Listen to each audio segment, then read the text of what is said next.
નમસ્કાર દર્શક મિત્રો, એસડી ન્યૂઝ ગુજરાતી ચેનલ પર આપનું સ્વાગત છે અને હું આપની સાથે વૈશાલી પોવારુ કરીશું નજર આજના સમાચારો પર।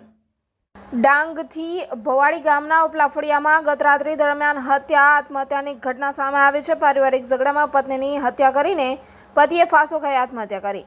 પત્ની શાંતાબેનની હત્યા કર્યા બાદ પતિ સાધુરામે દીકરીને તારી માને મારી નાખેલ છે તેવી જાણ કરી હતી। દીકરીએ સવારે ઉઠીને ઘરમાં જોતા પિતા મળી આવ્યા ન હતા। તપાસ કરતા સાધુરામ ઘરની થોડે દૂર ઝાડ ઉપર ગળે ફાંસો ખાધેલી હાલતમાં મળી આવ્યા હતા।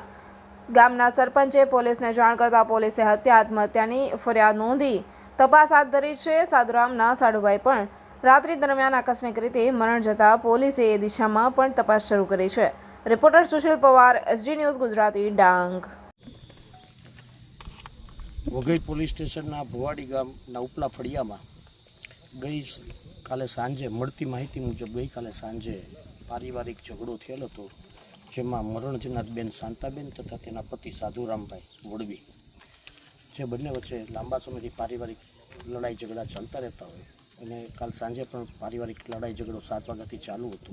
ત્યારે રાતના 12 વાગે સાધુરામભાઈ પોતાની પુત્રી અનિતા કે જે તેની સાથે જ રહે છે તેને રાતે 12 વાગે આવી અને કહેલ કે ભાઈ મેં તારી માને મારી નાખેલ છે, અને પછી પોતે થોડા અસ્વસ્થ થઈ ગયેલા અને રાત્રિના સમયે તેઓ ક્યાંક ચાલ્યા ગયેલા અને સવારે જોયું તો તેઓએ પોતાની મેળે ગળા ફાંસો ખાધેલી હાલતમાં તેના ઘરથી આશરે 501 મીટર દૂર એક ઝાડ ઉપર લટકેલી હાલતમાં મળી આવેલ છે।